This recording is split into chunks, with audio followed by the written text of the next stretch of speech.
in that situation, how the magnetic field is changing, that we want to find it out. How can we find it out? Now see, this is the first coil. To this coil we have applied the battery, and here one switch is there. And this second coil, to which we have not applied anything, any source of battery is not applied, only the galvanometer is applied here. So it is seen that when we switch on this switch is off initially. When we switch it on, some current passes through the coil. This current produce a EMF in the coil. Changing magnetic field get produced. That changing magnetic field link with this secondary coil, and accordingly this galvanometer shows a deflection.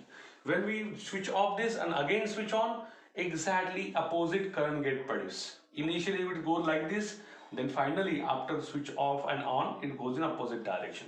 Now you can't understand this. Suppose what I have done, I have drawn that particular, this coil, I have drawn my hand here.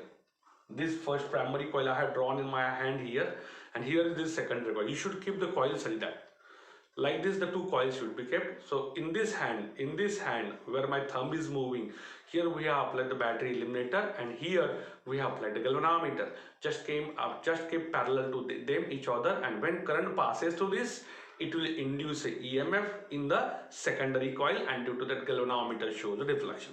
So that much simple phenomenon is this. And whatever the production of induced EMF and induced current in the secondary coil, means this secondary coil with galvanometer with the battery source, it is said to be primary coil that we have seen in last bit. It is exactly same of that of the magnet. So here there are some conclusions. They have drawn 3 conclusions that we have to see. Now the first one, when the circuit is in primary coil is closed or broken. Closed or broken means what? On off. We have done on off of the circuit from the primary coil. The momentary deflection is produced in the galvanometer. Galvanometer shows the deflection when we switch it on and off quickly. Deflection. The time of make or break, when circuit is closed or broken, direction of deflection of galvanometer is exactly opposite to each other. When we switch it on, it shows the current coming from top to bottom. When we switch it off, it goes from bottom to top. That is the meaning of this. That means when we switch it on, current move in one direction. When off, it move exactly in opposite direction. That is nothing but this part, the first point they have mentioned. Second, when there is a relative motion between the two coils, just we have seen magnet is moved or coil is moved, or both of them are moving, then and only then EMF is produced. So same way, when there is a relative motion between two coils with their circuit closed, induced current is produced in the secondary coil, but it exists so long as there is a relative motion between the coil. The two coils are like this. When we have moved any one of the coil is moved, or other coil is moved, or both the coils are moving toward each other, away from each other, then there is a production of EMF in the secondary coil. But when we stop moving them, like this we are moving, it will produce a EMF. But when we stop moving them like this, then EMF will be zero, or current will not induce. It get induced only when there is relative motion. That is the meaning of second point. Third one, whenever current in a primary coil, just I am reading the third one. Whenever current in a primary coil is changed, that means induced current exists so long as there is change in primary coil. So in short, it is same thing actually they have mentioned. As direction of induced EMF reverses if instead of increasing the flux, magnetic flux is decreased. See, the two coils we have kept. When I have moved the secondary coil near to this, what will occur? Magnetic flux link with the secondary get increased, and due to that magnetic flux link is increased, EMF induced get increased. If I am moving it away, magnetic flux link with this coil decreases. This one, it decreases because it is far away from this, and due to that magnetic flux decreases, the EMF induced get decreased. That is the meaning of this third. In short, I have told you. Now let's go to next. Next is what? Faraday's law of electromagnetic induction. Whatever things we have discussed about this, the coils, magnet and the coil, these are nothing but what? Experimentation done by the Michael Faraday for the electric field. Now we have to see what exactly law he has invented from its observation. So that law is said to be Faraday's law of electromagnetic induction. So let's start with this Faraday's law of electromagnetic induction. Faraday law of electromagnetic induction. So what exactly this law is? This law is given in two parts.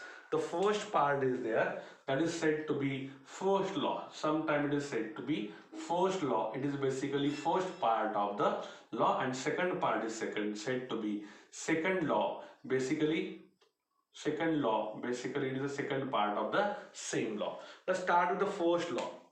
What is the first law? That is the first law, first statement. So I will read it. It's very simple. Whenever there is a change in magnetic flux in a closed circuit, whenever there is a change in magnetic flux in a closed circuit, an induced EMF is produced in the circuit. This law is said to be first law, and this law is said to be qualitative law, as it indicates characteristics of induced EMF. How much get induced, that is not explained, but induced EMF get produced. That is nothing but what? Whenever, suppose this is nothing but a coil, and this suppose magnet. When magnet move toward or move away, move toward the coil, magnetic flux link with the coil is maximum. This is magnet, move to the, this is coil, move to the coil, magnetic flux link with the coil is increase. When the magnet is moving away, magnetic flux link with the coil decreases. And we are doing this. So what we are doing? We are changing a magnetic flux link with this coil. As it come close, magnetic flux is maximum. Go away, magnetic flux is minimum. So we are just moving this. So flux link with the coil continuously changes maximum to minimum, maximum to minimum. So it is said to be magnetic flux link with the coil is changing. And this changing magnetic flux in the coil produce a EMF in the same coil. In the same coil, EMF get produced, induced EMF get produced, induced current get produced, and that is nothing but a first law. First law says whenever there is a changing magnetic flux link with the coil, there is always production of induced EMF and induced current in the coil. That is said to be first law of Faraday's given for electromagnetic induction. And this law says only there is a production of EMF, induced EMF and induced current get produced, that which was explained. That's why it is said to be qualitative law. How much EMF produced, that was not explained here. That's why it is said to be qualitative law. Second law, I will read first, then I will tell you. The magnitude of induced EMF produced in a circuit is directly proportional to rate of change of magnetic flux linked with the circuit. Now see, the second law says, the first law says there is a production of EMF when magnetic flux linked with the coil changes. Second law gives actual how much magnetic field is produced and how much, not a magnetic field, how much induced EMF get produced, induced current get produced. That was given by the second law. So it is said to be quantitative law. What this quantitative second law says? It says that magnitude of induced EMF is provided a circuit is, magnitude of induced EMF produced in the circuit is found to be directly proportional to rate of change of magnetic flux link with the coil. Suppose EMF induced is represented by E. E is the EMF induced in a coil, and you seen that it is directly proportional to rate of change of magnetic flux with respect to time. This d phi is a magnetic flux changing, dt is time also changing. So we are moving toward and away, so time is changing. So EMF induced in the coil is found to be directly proportional to rate of change of magnetic flux with respect to time.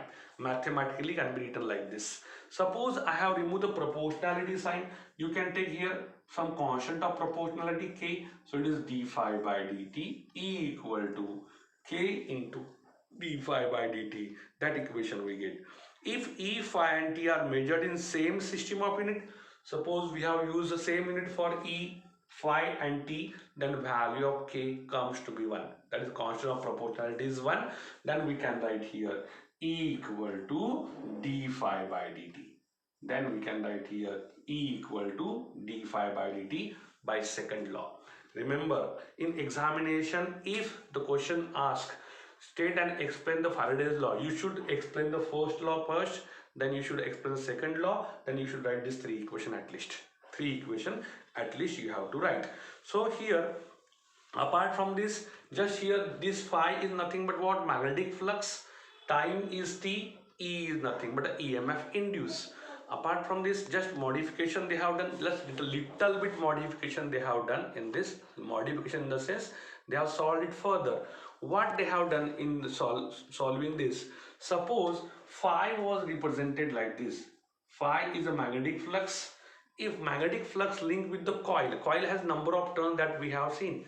Suppose one winding is given one turn, two windings are given two turn. In that case, the n number of windings can be given, n number of turns, that is said to be number of turns of the coil, represented by small n.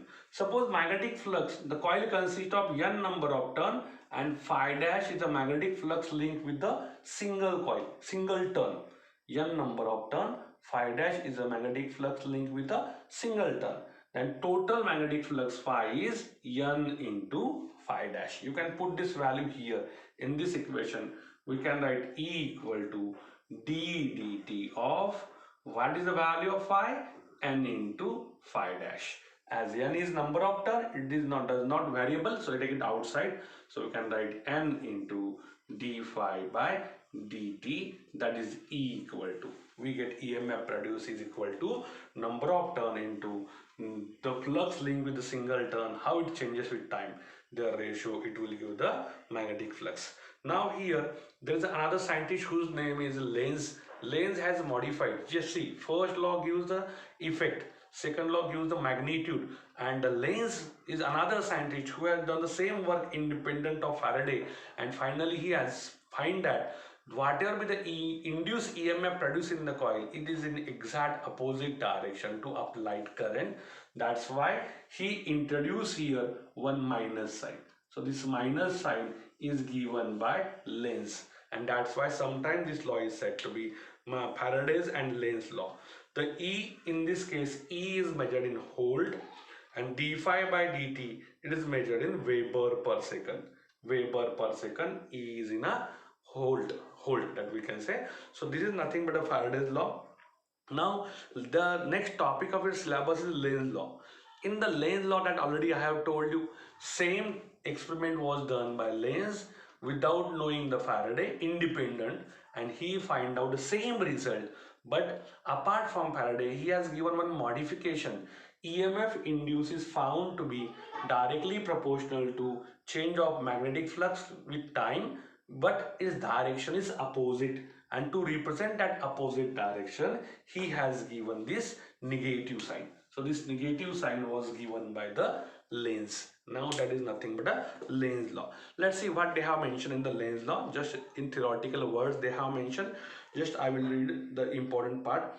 According to this rule, means this Lenz law, the direction of induced current in a circuit,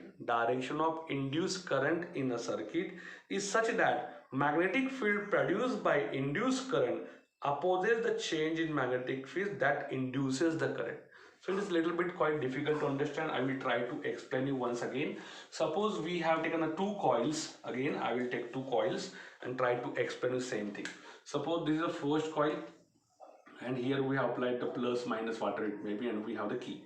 So it is battery applied to first coil. It is said to be primary coil. And here it is a secondary coil. To this we have applied the galvanometer only. This is secondary coil. This is secondary coil. This is a primary coil. So primary coil, secondary coil. What he says, so suppose when we switch on this current, some current get passed to this coil, and that current is I amount of current is passed from a primary, and this magnetic flux linked with the secondary. Here in the secondary coil it will produce a current I, that is said to small I, induced current. So this is nothing but a I induced current, and here E is an induced EMF automatically generated because this current passes flux link with the secondary. It will produce automatically induced current I, induced EMF E. Now what exactly the Lenz says? So this current, see, there is one law again that is in 11th standard basically. Suppose we have any conductor like this, and through this conductor suppose some current is flowing. Through any conductor, when current is flowing in any direction, upward or downward, it will produce, current is flowing means what? Electric field is there. Automatically it will produce a magnetic field. So this circular part represent the magnetic field produced by this current, and this is said to be Oersted law. Oersted law says that whenever current passes to the conductor, always there is production of magnetic field. If you apply this law here, as current is flowing through the primary, if there is a magnetic field, there must be some magnetic field around this, and that magnetic field linked with this secondary coil. This is a magnetic field produced due to current I, produce this magnetic field. That magnetic field linked with the secondary, and due to that, it will induce a current I and EMF E. But as here induced current I is also there, so it is again current. Induced current I is also there. This is a current.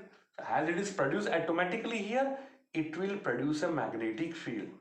This induced current also produces a magnetic field, and direction of this magnetic field produced by this current is exactly opposite to this magnetic field. This magnetic field has different opposite direction, exactly opposite to the magnetic field produced by induced current, and that is nothing but the first time given by the Lenz, and that is said to be Lenz law. So this is nothing but a simple Lenz law. Just try to understand. We have just seen the Lenz law. Don't worry if you don't understand. The next topic we will see in detail. So first, applications of Lenz law we have to see now. The applications of Lenz law, that is the first application and last application they have seen. The first application, so there are 2 to 3 applications they have given. I think there are 3 applications they try to give here. Let's start with this application. First, motion of magnet toward the loop. Just if you remember, we have seen this also. Suppose this is the loop. Loop means it is made up of coil, conductor wire. This is conductor wire, and here suppose just we have drawn such type of lines, magnetic line of forces, that called as a magnetic line of forces. Just I have drawn it like this. Both are going up like this, magnetic line of forces because of magnet. Okay, then apart from this, just we have taken here bar magnet such that north pole facing a loop, south pole is upward. This loop consists of what? Circular or oval shaped ring we have drawn. That is nothing but a conducting wire we have taken. Means it is a coil. We can say coil. As north pole is moved toward the coil, what will occur? As magnet is moving up and down. Okay, up and down we are moving. Faraday's law says that there is a production of EMF as well as current in the coil. EMF as well as current in the coil, and we have seen Oersted says whenever there is a current there must be magnetic field. So if it is north, it is coming down, and due to this some EMF get produced, some current get produced in the same coil, and that current produces its own magnetic field. That current produces its own magnetic field and is exactly opposite to this. So it will produce a north pole here. North repels. So when we try to move the magnet toward the coil, north pole get created and there is a repulsion. There is a repulsion, and this already we have seen Faraday's law. Instead of this north, just instead of coming down, if this magnet is moving up, it is moving up means moving away. Moving away, the current exactly moving opposite direction. Instead of this, now current moving opposite direction. If the current moving opposite direction, instead of north pole, south pole get produced, and as magnet is moving away, there is a force of attraction between north and south pole. Same thing they try to explain under this diagram. That's it. So this is the first application. Second application, just they try to explain application of Lenz law to conservation, energy conservation they have mentioned. So what exactly this law is there? What is the second application? So the first paragraph they have given. So up till now what we have learned, the motion of conductor means wire coil in magnetic field or change of magnetic flux produces EMF and produces EMF or induces current and EMF in the secondary coil. That part we have done. In second case, when magnetic field is change in magnetic flux in a circuit will produce a induced EMF. In that case, so what they have done opposite to original magnetic field if this field is increasing. Whatever with the magnetic field produced, it is exactly opposite that we have seen. That is a statement of Lenz law. And if it is increasing, then that will also increase in opposite direction. If it is decreasing, that will also decreases, but it is in opposite direction. That is a Lenz law statement actually. And finally, if you turn the page, here there is only one line you have to remember. Just I will read that line. Every effect of induction act in opposition to the cause of that produces it. Every effect of induction act as opposition to cause that produces it. Just we have seen current I, capital I produces induced EMF, induced current small I, and magnetic field produced by capital I exactly opposite to the produced magnetic field produced by small I. That already I have told you here. So that generalization he has done, and that generalization was given in single line. Every effect of induction act in opposition to cause that will produce it. So that is nothing but a Lenz law in short, single line they have given. Then third part is just third application they try to explain Lenz law and Faraday's law, how they are related. Just already we have learned. We have just written E equal to d phi by dt into k. We have taken, if all these three are same system of unit, k equal to 1. This is nothing but what? Faraday's law that we have learned. If we introduce here minus sign, E equal to minus d phi by dt, this is said to be Faraday's and Lenz law. Faraday's and Lenz law. So minus sign because opposition. Same thing they try to explain here, little bit mathematical part they have given. So what the mathematical part they have given, no need to see this mathematical part. Directly if you go to last point, negative sign, the last point I will read. Thus the negative sign is the equation, in the equation incorporate the Lenz law into Faraday's law. So minus sign introduced is nothing but the Lenz law in the Faraday's law modification. That's it. That much part they have given. Before this, what we have done, what they have done in equation 12.5, just they have used one formula, B equal to d phi by ds. There is one mathematical formula in 11 standard, B equal to d phi by ds. It is said to be magnetic flux. It is said to be magnetic flux divided by ds is said to be area. Magnetic flux divided by area. It is nothing but a magnetic flux divided by area. I will write here. Just from this equation, find out the value of d phi. Find out the value of d phi. What we get? D phi equal to B dot ds. B is a magnetic induction, ds is the area, d phi is a magnetic flux. Suppose area in this case is A, then A will be replaced by A, B remains as, and that is nothing but a magnetic flux d phi. If you put this value in this equation, what we get? E equal to minus d dt of phi. What is the value of phi? Just I have mentioned here d phi. Basically this should be the phi. We can use the phi here or d phi by d. It doesn't matter. It is sign convention basically. So d dt of, put the value of phi. It is B into A. Again here B is a constant. Oh sorry, A is a constant. So we can write this as minus A dB by dt. So A is taken outside. They have taken this in mod to take this as a total effect merge with the positive. Anything taken outside the mod, that is always positive. So this also we can take in mod. So if both are positive, still the effect, this negative sign is there because there is a opposition according to Lenz law. That much part they try to explain here under this topic. Now let's go to next one. What exactly they have done further? The thing that we have to learn further here is what? Just flux of the field. Flux of the field. What is this flux of the field that we have to see? So it is a flux of field. Flux means magnetic flux, actually magnetic flux linked with the coil, that is represented by phi, that we have to learn. So for that what they have done, they have drawn the two figures. Just initially they have drawn such type of figure in your little bit like this or little bit modify. Just we go according to the book. I will try to draw the diagram according to the book. So first figure they have drawn like this. Such type of figure is there. Okay, little bit like this. The second figure they have taken it like this. Such type of figure is there. A, this is B. Now this is a contour. Contour means it is geometrical word. In mathematics, contour means this total thing area is said to be contour. And here they have taken a small area vector form dA. Basically, where this dA is in the bigger diagram, bigger contour is there. In the contour, the small part we have taken here, oval shaped part, and that is dA. And that dA gets zoomed here, and we get this a zoom version of that dA. We get like this. Okay. And here, whole this bigger diagram, contour we can say, represented by S.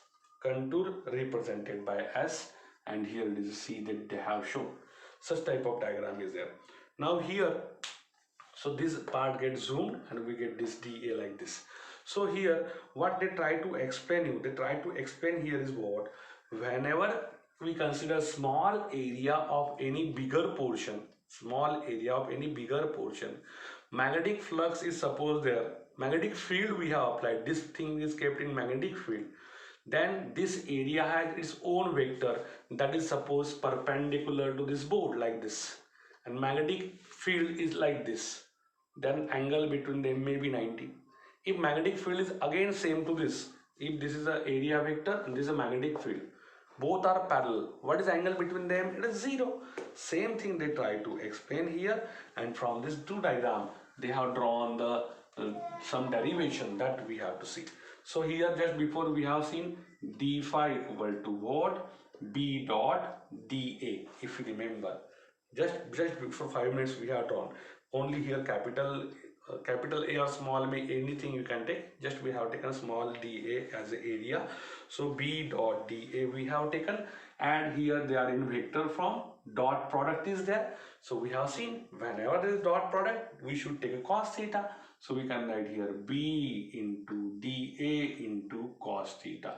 What is theta? Theta is angle between B and area dA. Theta is angle between magnetic induction, magnetic field applied, and the angle between magnetic field applied and perpendicular drawn to area dA. That was the angle. Now this dA is very small area. Of bigger part we have taken a very small area. Suppose I want to find out magnetic flux d phi of whole bigger part. What should we do? We can find it out, but for that we have to integrate this term. So that d phi or phi, we can say phi for a total contour is equal to integration of d phi, and that is equal to integration of B dot dA.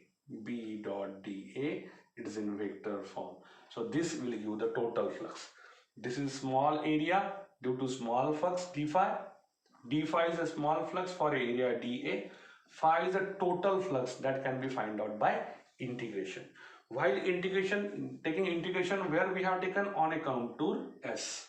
Whole diagram, whole bigger diagram we have taken, that is said to be on the contour S. So that is nothing but equation 12.7 from your book.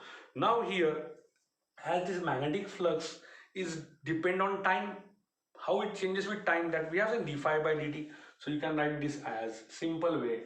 It is a function of time, phi of t equal to integration over a contour S, b of t dA. Same in vector form we have written, but it is if phi is a function of time, then area is not a function of time, area is constant, it is not changing with time. Then what get changed? Magnetic induction may get changed with time. So that is nothing but what? B of t into dA. So in this fashion, just we have find out phi. If we put this phi in a Faraday's law, E equal to minus d phi by dt, just put the value of phi here, what we can get? Minus d dt of phi means this, minus d dt of this, that part we have to put here. So here basically when we do d dt of integration over a surface or contour b of t into dA, we get such type of equation. And here again the unit of EMF E is nothing but in volt. EMF E is in volt. The Weber, the phi will be measured in Weber per meter, Weber per second. Phi basically measured in Weber, this time is in second, so it is become Weber per second d phi by dt. Same thing, just they try to explain you like this. Flux of the field, how can we find? In this method, by using this formula we can find flux of the field. Now let's go to next topic of our syllabus. What the next topic is, that we want to little bit theoretical proof of this. The motional electromotive force. Motional electromotive force, I will write this. Motional electromotive force. Motional EMF, we can say. EMF for electromotive force. Motional means what? As magnet is moving or coil is moving, how the electromotive force is generated, how much it gets generated, that we have to see here. For that, they have drawn one diagram in your book. I will draw a little bit smaller diagram, and this diagram I have drawn, I am going to draw, is not that much good as they have shown in the book. So prefer the diagram from the book. Just for understanding, I will draw this diagram here. So what they have done, they have taken here the moving part also they have taken. So I will draw this moving part of this. So this is the moving part of the coil. This is the inner part of the coil. I will try to draw it. So such type of coil they have taken. They have given the name as AB, C and D. This end is C, this as a D. A, B, C, D is a coil, and when this coil we have taken this from BC, this much part, this much, we can say length is X, and from this part to this part, the length is L. This length, height is L, width is X, we can say. Okay. Now here, when we put this whole assembly, in magnetic field, such that magnetic field is perpendicular to this board, and that perpendicular magnetic field was represented by plus sign with a circle, equidistance. They have just shown it is at equidistance. Such type of thing they have shown, equidistance they have shown, means what? They have applied the magnetic field exactly perpendicular to plane of paper or plane of blackboard, we can say. Such type of magnetic field they have applied here. So this plus sign represent what? Magnetic field perpendicular to plane of paper. Here also we can draw. Okay, so that is magnetic field. What we have done, we have taken a coil. The coil ABCD is such that its one side BC is movable. It can move inside or it can move outside. Suppose I am standing here. I have hold this BC. I have moved it outside. I can move it inside. So it is a motion of coil BC. Motion of coil BC, what it could do? It will change the area. When it is here at place BC, what is the area? L into X. When we move inside, X get decrease, area get decrease. When we move it outside, X get increase, area get increase. In short, there is change in area as we are moving this BC inside or outside with a velocity V. If that area is moved, BC part get moved outside or inside with the velocity V, and this velocity V is a vector, then it is seen that area linked to the coil get changed, and due to that magnetic flux link with the coil get changed. Now according to, from this diagram we have to derive, according to Faraday's law, you can write E equal to d phi by dt. Just they have taken a modulus of E because they don't want to take a negative sign. They just try to find out in terms of magnitude. They just we can say just eliminate the minus sign, just neglect the minus sign. So they have taken mod E equal to mod of E equal to d phi by dt. Now what is phi? Phi, just we have seen d dt of phi equal to what? B into dA. Just we have seen before this topic, B into dA. What is dA? Area is here, X into L. Height into width gives the area. So we can write this further here as, we can write like this, d dt of B into L into X. So that is nothing but a BLX. Just we have written here B and L are constant that can be taken outside. So we can write here B into L dx divided by dt. So rate of change of distance with time, this distance inside outside, x with time, this is nothing but a velocity. So we can write this as B into L into V, that is E equal to, and that is equation 1 we can say.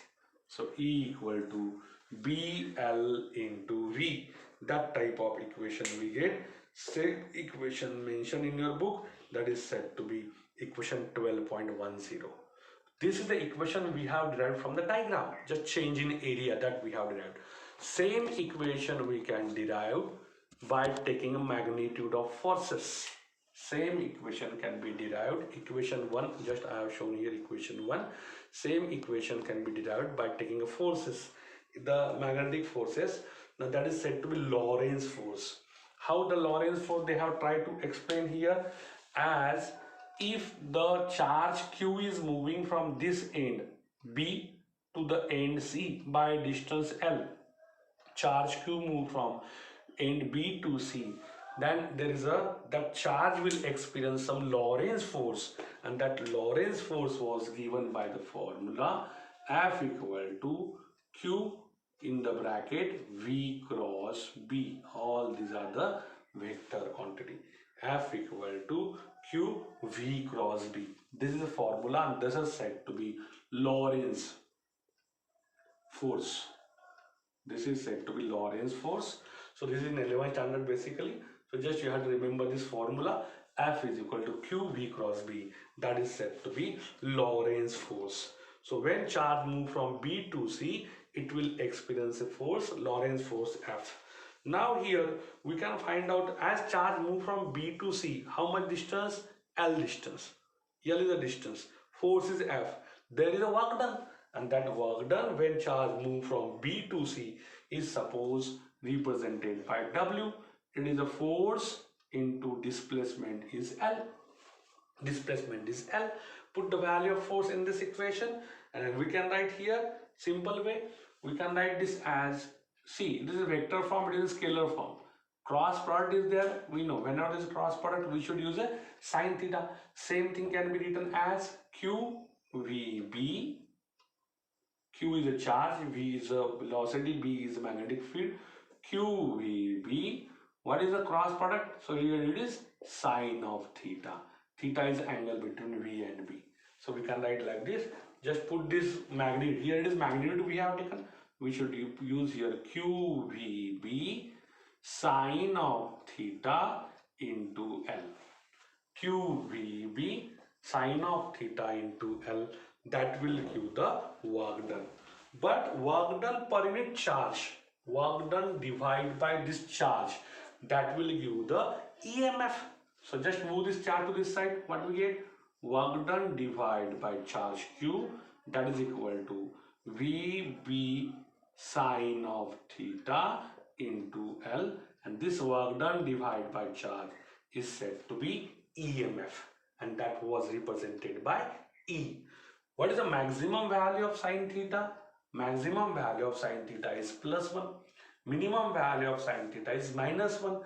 So for E is maximum when sine theta is 1. So you can write maximum EMF get produced, E max, when sine theta is 1. So it is V into B into L. Or we can write it at BLV, E max. We can write this as BLV equation 2. E max is BLV we have written, and here if we see E equal to BLV here. Hence what we have done, we have proved here maximum EMF linked with the coil is same by the Lorentz force we have find out. It is same as that of by Faraday's law. It is same as that of Faraday's law. But here while solving the Faraday's law, we have used d phi by dt. So E equal to d phi by dt equal to this much, and E equal to this much. So in this fashion, indirectly we have proved the equation d phi by dt equal to E. Suppose I have written this like this only. Just I have find out d phi by dt given by equation 1. Then this is E, EMF given by equation 2. Right hand side of 2 and 1 is same, so left hand side must be same. So instead of writing E here, what we can write? D phi by dt. We have just find out d phi by dt. It comes like this, and E equal to this. Right hand sides are same, so left hand side must be same. We can prove E max equal to d phi by dt. So this is indirectly derivations of Faraday and Lenz, or Faraday, not minus sign we have not taken. Faraday derivation, that is E equal to d phi by dt, that we try to derive here. And from whole thing, Finally, we can write this Lorentz force as this Lorentz force we have done like this. That Lorentz force can be written for whole thing F equal to Q in the bracket E plus E for electric field component E plus V cross B. So what we have done? Just only the term E get added here, and E is due to electric field and V cross B is already there. Q V cross B is already there. QE is a term that is due to electric field, and accordingly Faraday has just invented one law that is similar to little bit similar to that of Oersted law. Let's see the italic line they have mentioned here. In a region where magnetic field is changing, in the region where magnetic field is changing with time, electric fields are generated. See, Oersted law says current pass through the conductor, it will produce a magnetic field around it. Current pass produce a magnetic field, Oersted law. Faraday says magnetic flux is there, it is changing, an automatic current produced in the conductor, that is electric field produced in the conductor, that they try to explain here. Now motional EMF in a rotating bar, I think its video is very long, that we will see in the next video. Okay, now we will stop it here. Just try to understand whatever I had taught you today. Try to understand that from a video. Watch the video 2 or 3 times if you don't understand. After clearing your concept from the video, read the same topic from your book. It will increase your understanding. Still you have the problem, then you can contact me, WhatsApp message or difficulty, whatever you have. Thank you.